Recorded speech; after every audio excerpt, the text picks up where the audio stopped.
құрметті оқушылар. Көрнекті мемлекет қайраткері, қазақтың әйгілі тұңғыш тарихшысы, әдебиетші, философ, ғұлама, дипломат, әскери қолбасшы және ұлы ойшыл ғалым Мұхаммед Хайдар Дулатидің туылғанына 525 жыл толуына орай әйгілі тарихшы атты тарихи сағатымызға қош келдіңіздер. Моңғолстан мен оған іргелес елдердің тарихы жөнінде аса құнды деректер беретін тарихи Рашиди кітабы мен Жаһаннама дастанының авторы, Жетісу жеріндегі ежелгі Дулат тайпасы әмірінің ұрпағы, оның толық аты жөні Дулат Мұхаммед Хұсайынұлы Мырза Мұхаммед Хайдар. Мұндағы Мұхаммед Хайдар өз аты, Мұхаммед Хұсайын әкесінің аты. Мырза текті әулеттің тұқымы екенін білдіретін атау, Дулат шыққан тайпасының аты.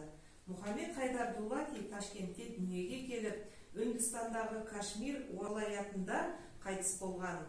Ғалым Жетісудағы Дулат тайпасы әмірлерінің ұрпағы. Ата-бабалары Моңғолстан мемлекеті құрамындағы оңтүстік шығыс Қазақстанның, Қырғызстан мен Түркіменстанның саяси өмірінде белгілі адамдар болған. Дулати өз заманы үшін жан-жақты әрі аса терең білім алған ғұлама адам.